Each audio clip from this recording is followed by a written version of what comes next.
రోజులుగా ఇదే మాట అనుకుంటున్నాం కదా, ఆ అంశానికి సంబంధించి అటువంటి ఉద్రిక్త వాతావరణం లేదే అని అనుకుంటే కనుక బహుశా ఈరోజు పరిస్థితులు చూసుకుంటే కనుక కాస్త అభిప్రాయాల్లో మాత్రం మార్పులు వస్తాయి.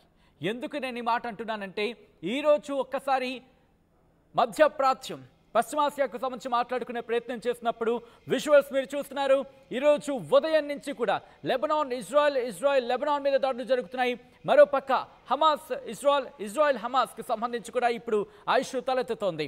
సో ఇటువంటి పరిస్థితుల్లో దక్షిణ లెబనాన్లో బాంబుల వర్షం కురిపించింది ఇజ్రాయెల్. కేవలం గంట వ్యవధిలోని 100 ఎయిర్ ఫోర్స్ విమానాలతో 100 వైమానిక ఇన్ఫ్యాక్ట్ 100 విమానాలతో వైమానిక దాడులకు దిగింది. 120కి పైగా హెజ్బుల్లా స్థావరాలపై ఇజ్రాయెల్ దాడులకు దిగింది. దానికి సంబంధించిన బ్రేకింగ్ న్యూస్ చూస్తున్నారు. హెజ్బుల్లా ఇంటెలిజెన్స్ హెడ్ క్వార్టర్స్తో పాటు రాకెట్ మిసైల్స్ స్థావరాలను టార్గెట్ చేస్తుంది ఇజ్రాయెల్. ఈ దాడులు హెజ్బుల్లాకు కోలుకోలేని దెబ్బ అంటోంది ఇజ్రాయెల్. ఒక్కసారి ఆ విజువల్ని మీరు చూస్తున్నారు. అదిగో అలా ఆ రిప్రజెంటేషన్ వీడియోకి సంబంధించి మీరు చూస్తున్నారు. అలా ఇజ్రాయెల్కి సంబంధించిన వైమానిక దాడులు ఇజ్రాయెల్ లెబనాన్ మీద ఎక్కడెక్కడ టార్గెట్ చేస్తుంది, ఏ స్థావరాల మీద టార్గెట్ చేస్తుంది, మొత్తం 100కు పైగా వైమానిక దాడులకు సంబంధించి విజువల్స్ మీరు చూస్తున్నారు. లెబనాన్లోకి చొచ్చుకు వెళ్ళాయి ఇజ్రాయెల్ విమానాలు, యుద్ధ విమానాలు అటు లెబనాన్లోకి వెళ్ళాయి. వెళ్ళిన తర్వాత లెబనాన్కి సంబంధించి మీరు చూస్తున్నారు ఇజ్రాయెల్ మీదుగా ఇటు లెబనాన్లోకి చొచ్చుకు వెళ్ళి అదిగో ఆ విమానాలే అదిగోండి అవి ఆ యుద్ధ విమానాలే అక్కడికి వెళ్ళాయి, చొచ్చుకు వెళ్ళి లెబనాన్ మీద దాడి చేశాయి. లెబనాన్కి సంబంధించిన సైనిక స్థావరాలతో పాటు లెబనాన్కి సంబంధించి హెజ్బుల్లా సైనిక స్థావరాలతో పాటు హెజ్బుల్లాకి సంబంధించిన కీలక కమాండ్ సెంటర్ మీద కూడా దాడి చేసినట్టుగా తెలుస్తోంది. ఈ నేపథ్యంలో ఒక్కసారిగా అక్కడ వాతావరణం మారిపోయింది. ఇదే విజువల్కి సంబంధించి ప్రస్తుతం చర్చ జరుగుతోంది. ఇజ్రాయెల్ ఒకదాని తర్వాత విరుచుకుపడుతోంది. ఎక్కడా కూడా తగ్గేదే లేదన్నట్టు ముందుకు వెళుతోంది. ఒకసారి అక్కడ విజువల్ని చూద్దాం.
అయితే ఈ కథను మిమ్మల్ని కాస్త కలవరపరచొచ్చు. అయితే మిమ్మల్ని కలవరపాటుకు గురి చేయడం ఆర్టీవీ ఉద్దేశం కాదు. కానీ పశ్చిమాసియాలో మరి ముఖ్యంగా ఇటు హెజ్బుల్లా అలాగే ఇజ్రాయెల్ మధ్య ఎటువంటి యుద్ధ వాతావరణం ఉందో మీకు చూపించి తద్వారా మీకు అవగాహన కల్పించడం, మిమ్మల్ని అప్రమత్తం చేయడంలో భాగంగా ఈ కథను చూపించడం జరుగుతుంది తప్ప మిమ్మల్ని కలవరపాటుకు గురి చేసే ఉద్దేశం ఆర్టీవీకి ఎన్నడూ లేదు, ఉండదు. కానీ ఇటువంటి కథనాలు చూస్తున్నప్పుడు కాస్త కలవరపాటుకు గురే అవకాశం ఉంటుంది. కాబట్టి దీనికి సంబంధించి తగిన జాగ్రత్తలు తీసుకోవాలని చెప్పి ఆర్టీవీ సూచించడం జరుగుతోంది. విజువల్స్ మీరు చూస్తున్నారు. రాకెట్లు మిసైళ్లతో ఇటు ఇజ్రాయెల్ హెజ్బుల్లా మీద దాడికి దిగింది. కేవలం గంట వ్యవధిలోనే హెజ్బుల్లాకి సంబంధించి టార్గెట్ని అక్కడ ప్రయోగించడం జరిగింది 100 మిసైళ్లతో. అంటే నిమిషానికో రాకెట్, దాదాపుగా నిమిషానికి 2 రాకెట్లు అనుకోవచ్చు. అదిగో అలా మీకు బ్రౌన్ కలర్లో కనిపిస్తోంది కదా, అదే లెబనాన్ కాస్త బ్రౌన్ కలర్లో కనిపిస్తోంది. అక్కడ ఆ రెడ్ డాట్స్ మనకు కనిపిస్తున్నాయి. ఇదిగో ఈ బ్లూ కలర్లో వెళుతున్నవి ఇజ్రాయెల్ విమానాలు, యుద్ధ విమానాలు. ఇవన్నీ కూడా అక్కడికి వెళ్ళాయి లెబనాన్కి సంబంధించి. మీకు బ్లూ కలర్లో కిందన కాస్త బ్లూ కలర్లో కనిపిస్తుందంటే ఇజ్రాయెల్, ఆ తర్వాత బ్రౌన్ కలర్లో కనిపిస్తున్న ల్యాండ్ అంతా కూడా లెబనాన్. అక్కడ మీకు రెడ్ డాట్లు కనిపిస్తున్నాయి కదా, ఎర్రటి చుక్కలు, అవి వైమానిక దాడుల అంటే వైమానిక దాడులకు లెబనాన్లో వైమానిక దాడులు చేసిన ఆ స్పాట్స్ అవి. మీరు చూస్తే ఒక్కసారిగా 100 యుద్ధ విమానాలను లెబనాన్ పైకి పంపించింది ఇజ్రాయెల్. ఈ దాడుల్లో ఎటువంటి విధ్వంసం జరుగుతుందో అర్థం చేసుకోవచ్చు. ఉదయం నుంచి కూడా పరిస్థితులు పరిస్థితులు పీక్స్కి చేరుకుంటున్నాయని చెప్పుకోవచ్చు. ఎందుకు నేను ఈ పదం వాడుతున్నానంటే ఇక్కడ ఇంతవరకు కూడా నిన్నటి వరకు కూడా పరిస్థితి చాలా భిన్నంగా ఉండింది. అంటే ఒకరు దాడి చేసినప్పుడు మరొకరు డిఫెన్సివ్ సిస్టంలో ఉండేవాళ్ళు, డిఫెన్స్ అయిన తర్వాత ఆ తర్వాత మళ్ళీ అటాకింగ్కి వెళ్ళేవారు. ఈరోజు అటువంటి సినారియో లేదు. ఇటు గాజా నుంచి హమాస్ తీసుకున్న, లెబనాన్లోని హెజ్బుల్లా తీసుకున్న, ఈ రెండు చోట్ల కూడా ఇజ్రాయెల్ వర్సెస్ హమాస్గా మారుతోంది, ఇజ్రాయెల్ వర్సెస్ హెజ్బుల్లాగా మారుతోంది. దాడులు తీవ్రతరం అవుతున్నాయి, దాడులు పెరుగుతున్నాయి, ఆ దాడుల సంఖ్య కూడా పెరుగుతోంది, తీవ్రత పెరుగుతోంది, హెచ్చరికలు పెరుగుతున్నాయి. ఇక్కడ ఇద్దరికిద్దరు కూడా ఇటు హెజ్బుల్లా ఇజ్రాయెల్ మీద కావచ్చు, హమాస్ ఇజ్రాయెల్ మీద కావచ్చు, ఇజ్రాయెల్ హమాస్ మీద కావచ్చు, ఇజ్రాయెల్ హెజ్బుల్లా మీద కావచ్చు, దాడులను వేగవంతం చేస్తోంది. దానికి సంబంధించిన విజువల్స్ మీరు చూస్తున్నారు. ఆ డాట్ పాయింట్స్ మీరు చూస్తే లెబనాన్కి సంబంధించి దక్షిణ లెబనాన్ అంటే ఇక్కడ ఒకటే చెబుతోంది, ఎప్పుడూ కూడా ఇజ్రాయెల్ ఒకటే చెబుతోంది డిఫెన్స్ ఫోర్స్కి సంబంధించి మా టార్గెట్ అంతా కూడా హెజ్బుల్లాతో పాటు హెజ్బుల్లా స్థావరాలంటే వాళ్ళ ఆయుధాలు పెట్టుకున్న చోట్లు కావచ్చు, లేకపోతే వాళ్ళ ఆయుధాలు సమకూర్చుకున్న ప్రదేశాలు కావచ్చు, లేకపోతే వాళ్ళు ఏర్పాటు చేసుకున్న సెంటర్స్ కావచ్చు, వాటిని టార్గెట్ చేసుకుంటూ ముందుకు వెళుతున్నాం తప్ప ఇక్కడ పర్టికులర్గా లెబనీస్ మీద మాకేం కక్ష లేదు, మాకేం కోపం లేదు అంటూ కూడా చెప్పుకుంటూ వచ్చింది. హెజ్బుల్లాపైకి 100 మిసైళ్ళు, 100 అంటే విమానాలతో దాడులకు దిగిందంటే అక్కడ అర్థం చేసుకోవచ్చు ఈరోజు ఎటువంటి సినారియో ఉండబోతుంది అనేది. ఇంకొక మాటను ఇక్కడ నేను ప్రస్తావించాలనుకుంటున్నా. ఇటు గాజా మీద కూడా, గాజా స్ట్రిప్కి సంబంధించి ఉత్తర గాజాను ప్రజలు ఖాళీ చేయండి అంటూ చెప్పుకొచ్చింది. ఇక్కడ ఇంట్రెస్టింగ్, ఉత్తర గాజాను ఎందుకు ఖాళీ చేయమంది అంటే లెబనాన్ మీదకి విమానాలను పంపించే నేపథ్యంలో ఖాళీ చేయమందా, లేకపోతే హమాస్ దాడి చేస్తున్న నేపథ్యంలో హమాస్ని అక్కడి నుంచి మళ్ళీ అక్కడ అటాకింగ్ దిగేందుకు ఇజ్రాయెల్ అక్కడ ఖాళీ చేయమందా, లేకపోతే మళ్ళీ ఇప్పుడు దాడులకు దిగబోతుందా? ఒకవేళ మళ్ళీ దాడులకు దిగితే కనుక ఉత్తర గాజా సీన్ రిపీట్ అవుతుంది. ఇది మనం కొద్ది గంటలుగా మన అంశానికి సంబంధించి మనం మాట్లాడుకుంటూ ఉన్నాం. అదిగో 826 అదిగో ఈ విమానాలే 100 విమానాలు ఒక్కసారిగా వెళ్ళాయి. ఆడియో చూద్దాం.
విజువల్స్ మీరు చూస్తున్నారు.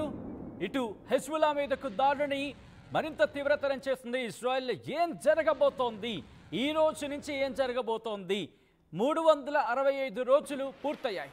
హమాస్ ఇజ్రాయెల్ మధ్య యుద్ధ వాతావరణానికి ఈ రోజుతో 365 రోజులు పూర్తయిన నేపథ్యంలో రేపటి నుంచి ఇలా ఉండబోతుందనే ఒక ఎక్స్పెక్టేషన్స్ కూడా, ఇంకా అంచనాలు కన్క్లూజన్ కూడా రాలేని స్థితిలో వేగవంతం చేసింది దాడిని. ఈ రోజు నుంచే మొదలుపెట్టింది. ఇటు ఉత్తర గాజాను ఖాళీ చేయమండం ఆందోళన కలిగిస్తున్న అంశం అయితే కనుక ఇటు లెబనాన్ మీద ఒక్కసారిగా రిమెంబర్ గంట వ్యవధిలోని, గంటలు కూడా కాదు గంట వ్యవధిలోని, ఒక గంటలోని 100 మిసైళ్లను పంపించింది. సో అటువంటి సినారియో 100 వైమానిక దాడులకు దిగింది. సో రాకెట్లు, మిసైళ్లతో ఇటు హెజ్బుల్లా స్థావరాన్ని టార్గెట్ చేస్తుంది. ఉదయం నుంచి కూడా హెజ్బుల్లా కూడా ఇటు ఇజ్రాయెల్ మీద దాడులకు దిగిన పరిస్థితి. సో ఇటువంటి సినారియోలో క్యాలిక్యులేషన్స్ మారుతున్నాయా అనేది ఇప్పుడు ఇంట్రెస్టింగ్ అంశం. ఇక్కడ ఎంత ప్లానింగ్గా వెళ్తుంది అనేది ఒకసారి మాట్లాడే ప్రయత్నం చేస్తే కనుక సిరియాకి సంబంధించి అంటే ఇటు హెజ్బుల్లాకి ఒక సొరంగ మార్గం ద్వారా వస్తున్నాయి అని అంచనా కంటూ వచ్చి అక్కడ ఆ సొరంగాలను ధ్వంసం చేశామంటూ కూడా ఇజ్రాయెల్ చెప్పిన సందర్భాన్ని ఇక్కడ గుర్తు చేసుకోవచ్చు. సో ఇటువంటి సినారియోలో ఒకవేళ ఇరాన్కి ఇలా సిరియా మీదుగా వస్తున్నాయంటూ కూడా ఇటు ఇజ్రాయెల్ ఆరోపిస్తున్న నేపథ్యంలో ఒకవేళ సొరంగం కనుక ధ్వంసమై ఉంటే హెజ్బుల్లా ఇప్పుడు ఎలా దాడులు చేస్తుంది, ఎక్కడి నుంచి ఆయుధాలు సమకూరుతాయనేది ఒక బిగ్గెస్ట్ క్వశ్చన్ మార్క్. హెజ్బుల్లాకి ఎక్కడి నుంచి వస్తాయనేది బిగ్గెస్ట్ క్వశ్చన్ మార్క్. అయితే హెజ్బుల్లా ఆల్రెడీ ఇక్కడ వాటిని ఏర్పాటు చేసుకున్న అనేది ఇంకొక ఇంట్రెస్టింగ్ టాపిక్. అయితే ఇక్కడ ఇరాన్ ఎట్లా సపోర్ట్ ఇస్తుంది, ఇప్పుడు ఇరాన్ నేరుగా రంగంలోకి దిగుతుందా? ఎందుకంటే ఇక్కడ సాధారణంగా మనకు మాట వినిపిస్తూ ఉంటుంది, ఇజ్రాయెల్ కూడా అంశాన్ని ప్రస్తావిస్తుంది. ఇజ్రాయెల్ చెబుతోంది ఏంటంటే కనుక ఇరాన్ హెజ్బుల్లాకి ఆయుధాలు సమకూర్చే ప్రయత్నం, అయితే హమాస్ నుంచి హెజ్బుల్లాకి ఆయుధాలు సమకూర్చే ప్రయత్నం. సో ఇటువంటి డిస్కషన్ జరుగుతున్న నేపథ్యంలో ఇప్పుడు ఇజ్రాయెల్ ఏం చేయబోతోంది, హెజ్బుల్లా ఎటువంటి సమాధానం ఇస్తుంది, హమాస్ ఎటువంటి సమాధానం ఇస్తుంది, ఈ రెండింటికి సమాధానం ఇస్తుందా లేకపోతే ఇంకా దాడిని తీవ్రతరం చేస్తుందా ఇజ్రాయెల్ అనేది ఇప్పుడు ఆసక్తికర చర్చ